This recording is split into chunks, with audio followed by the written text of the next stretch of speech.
Book Summary. And Then There Were None by Agatha Christie. Introduction. Agatha Christie's And Then There Were None is widely regarded as one of the greatest mystery novels ever written. First published in 1939, the book has sold over 100 million copies, making it the best-selling crime novel of all time. This novel marks a significant departure from Christie's typical detective stories, featuring no sleuth, no clear protagonist, and an unsettling sense of fatalism that intensifies as the story progresses. It is a study in justice, guilt, psychological torment, and the fragile nature of human morality. Setting: the isolated island. The novel is set on Soldier Island, a fictional, isolated location off the coast of Devon, England. The island is purchased by an unknown wealthy buyer and is rumored to be associated with celebrities, adding intrigue. Its isolation is critical. Once the characters arrive, they are completely cut off from the mainland due to bad weather, no telephone, and the absence of any boats. The house on the island is stark, modern, and impersonal. This sterile environment enhances the theme of psychological detachment and mirrors the moral void in which the characters find themselves. The nursery rhyme 10 little soldiers is framed in each room, an ominous motif that foreshadows the sequence of deaths. Plot overview: 10 individuals, all with mysterious or questionable pasts, are invited to the island under various pretexts. Some believe they are being hired for a job, others that they are going on holiday or visiting old friends. When they arrive, they find that their hosts, Mr. and Mrs. Yuen Owen, a play on unknown, are absent. During dinner, a gramophone recording is played, accusing each guest of being responsible for another person's death, a crime for which they were never held legally accountable. The guests react with a mix of denial, anger, fear, and guilt. Soon after, one guest dies, and the sequence of deaths begins, each murder corresponding to a verse from the nursery rhyme 10 Little Soldiers. Characters and their crimes. The psychological core of the novel lies in its characters, each of whom is harboring a dark secret. Their backstories are gradually revealed, either through dialogue or introspection. Their pasts are not only essential to the unfolding mystery but also serve to examine the various shades of guilt and moral ambiguity. 1. Justice Lawrence Wargrave, a retired judge known for his strict adherence to the law. He is later revealed to be the mastermind behind the entire scheme.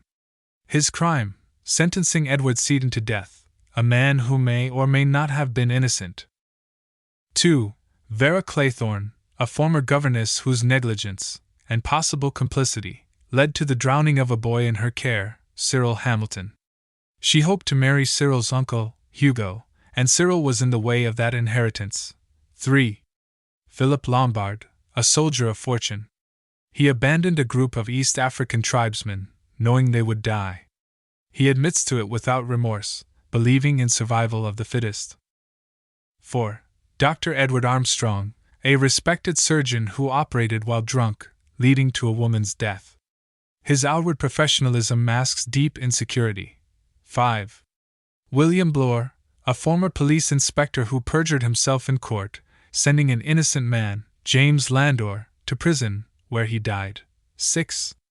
Emily Brent, a devoutly religious woman who drove a young servant girl to suicide after dismissing her for being pregnant out of wedlock. She shows no remorse and views her actions as morally justified. 7. General John MacArthur, a retired Army officer who sent a young subordinate, Arthur Richmond, to death in a battle because he was having an affair with his wife. 8. Anthony Marston, a rich, careless young man who ran over 2 children with his car. He dismisses the incident as unfortunate but not his fault. 9. Mr. Thomas Rogers and 10. Mrs. Ethel Rogers. Servants to the household. They allegedly allowed their former employer, Miss Brady, to die by withholding her medication, hoping to inherit money she had promised them. The murders are meticulously plotted to align with the 10 Little Soldiers rhyme, which serves as both a thematic device and a structural framework. Anthony Marston dies from potassium cyanide in his drink, one choked his little self. Mrs. Rogers dies in her sleep, likely of shock or a sedative overdose, one overslept himself, General MacArthur, struck in the back of the head while waiting by the sea. One said he'd stay there. Mr. Rogers, killed with an axe while chopping wood. One chopped himself in halves. Emily Brent, dies from a hypodermic injection. Bee sting analogy, a bumblebee stung one. Justice Wargrave, fakes his own death with Dr. Armstrong's help. One got into Chancery. Dr. Armstrong, pushed off a cliff into the sea. A red herring swallowed one. William Bloor, dies from a falling bear-shaped clock. A big bear hugged one. Philip Lombard, shot by Vera Claythorne. One got frizzled up. Vera Claythorne hangs herself in a trance-like state. He went and hanged himself. Each death is marked by the disappearance of a soldier figurine from the dining room. Structure and literary devices. Christie employs a third-person limited omniscient narration, cycling through the perspectives of the characters without revealing the murderer's identity. This technique enhances suspense while maintaining the psychological focus. The structure mirrors the classic closed-circle mystery, yet it subverts expectations by eliminating any chance of rescue, survival, or traditional resolution. Foreshadowing and symbolism. The nursery rhyme operates as a fatalistic prophecy. The disappearing soldier figurines add a ritualistic and almost supernatural tone. The island's isolation reflects the character's psychological imprisonment. The gramophone recording symbolizes the omnipresent voice of conscience, or judgment. Themes. 1. Justice and retribution. The novel's core theme is justice outside the law. Each guest is technically guilty but legally unpunished. Wargrave acts as judge, jury, and executioner. Christie raises the question, what is justice, and who has the right to dispense it? 2. Guilt and conscience. Characters like Vera and Armstrong are psychologically tormented by guilt.